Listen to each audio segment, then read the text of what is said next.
Egas midagi, teie lemmik arendaja Taavi Timm jälle ekraanide ees. Ja juba sain nagu targemaks, et siis kuidas saab seda muuta, onju, Blenderis mingeid asju. ma kõike ei mäleta, aga siit sai jah neid on täitsa kenasti on muuta, neid kõike. Ma läbin seal mingit esimest osa siis nende 3D mudelite et miks ma seda läbin, et ma ise tegelikult 3D väga ei tee, aga lapsi Harjumaa koolides väga huvitab siuke asi, kuidas siis teha arvutimängude paremat graafikat, onju.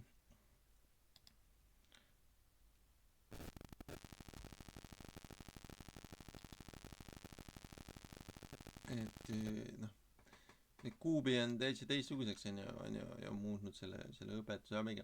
et lapsed tegelikult hästi ruttu hakkasid ehitama mingit juppidest mingeid asju siia ka. et noh, et panid neid juurde, neid mingeid onju. et minu jaoks ta ei ole ta ei ole kuigi põnev onju. aga ta selles suhtes on 3D.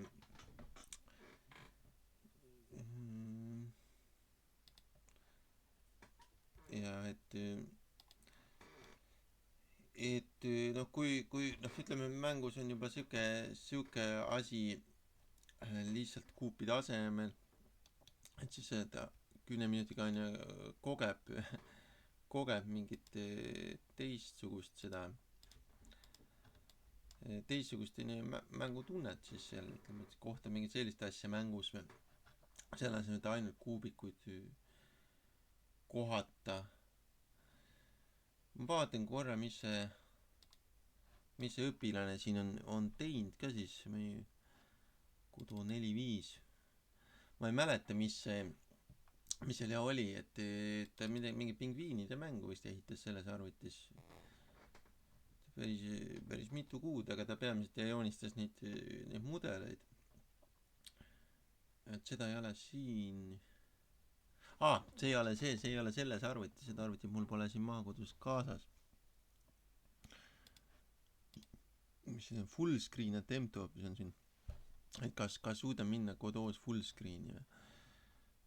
no mulle need õpetused ja meeldivad, et see on mingi, proovisin compile ida vist mingi valmis programmida, siin ei ole ju midagi, mootoris ei ole veel midagi, et meil on ainult siin graafikas on praegu, aga neid saab ja panna sinna mootorisse liikuma siis hiljem. no sellega me siis praegu ilmselt ei tegele, aga mul lihtsalt ekspordist saab neid teha nende mudeliteks onju, ja siis siis viia mootorisse üle ja mootoris saab neid juba liigutada onju. siis siin ma proovisin seda mingi full screen'i vist onju teha, full screen äppi onju, mis täitsa hästi läks tööle. et jah, arvatakse need, et need kõik on mingid teevad hästi suuri mänge kohe, aga tegelikult laps ei ole isegi seal, tema tahab lihtsalt järk-järgult pusida küll. ja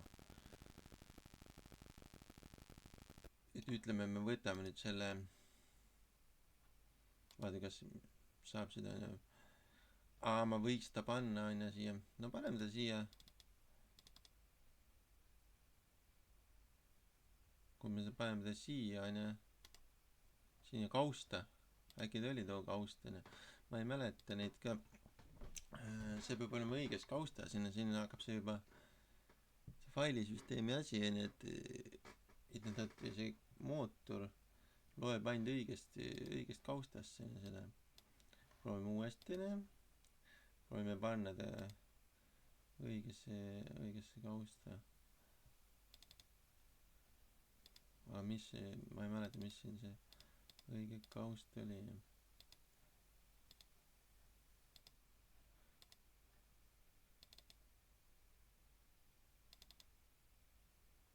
ja see ei olnud õige kaust, okei. no igal juhul me saame seda ja käsitsi ka tõmmata, et lähme siis aeglasemaks natuke. Kus oli see, kus ma panin nüüd siia kuhugi.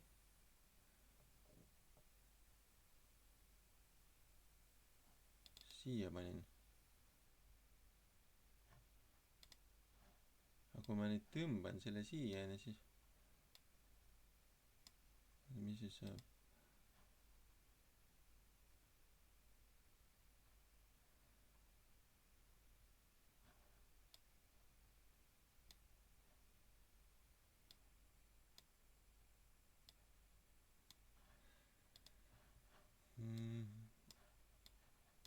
Et siis see kogu see värk on siin ja ma panin 2 tükki vist kogemata.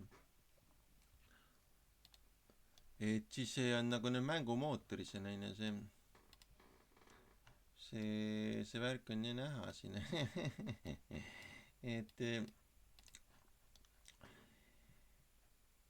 ja nüüd ütleme, nüüd see koht on midagi sellist mängus, et see on juba, ma saan aru, et see on tehtud mingi 3D asjadena. Et üldjoontes midagi sellist pakkusin esimesel õppeaastal ka juba neile, eks me peamiselt olime küll seal Game Makeris, mis on 2D, aga see 3D on täitsa siuke efekt nende osadele lastele nagu täitsa meeldib. Väiksemad lapsed ju huvitaval kombel ei tahtnud seda, nemad tahtsid jääda sinna 2D-s.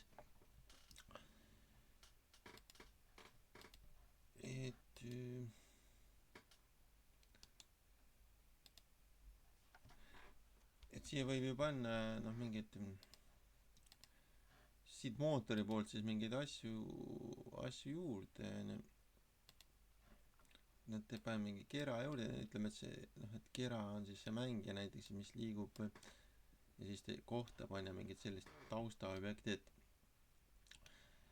et miks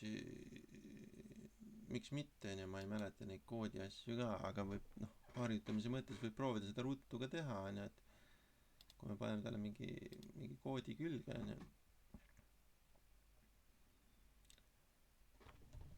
mul ei ole ju kaamerat ja valgust ja midagi ei ole, et nii kiiresti seda ikka ei saa teha.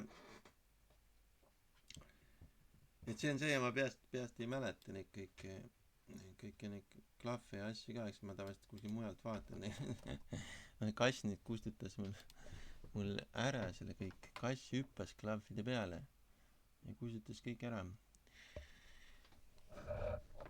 ma ei saa neid kätte ka, need on siin kahekesi siin mängivad. Ma ütlesin, kunagi minevikus ma ütlesin, et hakkab olema devlogid, kuhu kassid sekkuvad ja nüüd see nii läks. Kass tõesti sekkus meie tegevusse. ja et siit sain need, ütleme, et see vajutame klahvi ja siis ta nagu liigub, aga mul ei ole ju mingi kaamerat ega midagi, et mis pilti ta näitab, meil ei ole see defineeritud, mis pilti ta näitab. et panen mingi kaamera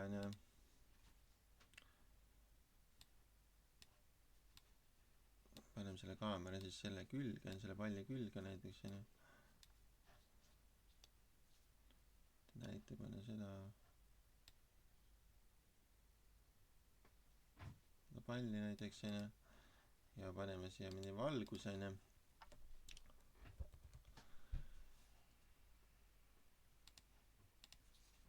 kuhugi mingisugusegi valguse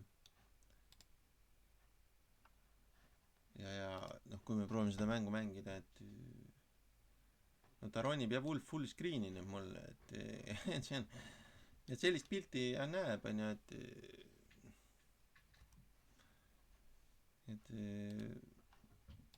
et muud seal ei ole, aga need igast koodi oli siis ja olemas, et kuidas ta siis seda liigub, ma ei mäleta, kuidas ma sinna full screen'i üldse läksin, aga seda sai kuidagi teha. igal juhul jah, selline ettevalmistav saade siis, et proovin uuesti siis siseneda ka sinna turule siis, ütleme haridusturule või et lapsi julgustada 3D teha, et nad siit kaudu nad ja läksid ja nad ei läinud tegelikult sinna, noh see programmeerimine on nagu keeruline ka, et siin peaks enne see, ütleme, paneme talle, et ta liigub ise, on ju.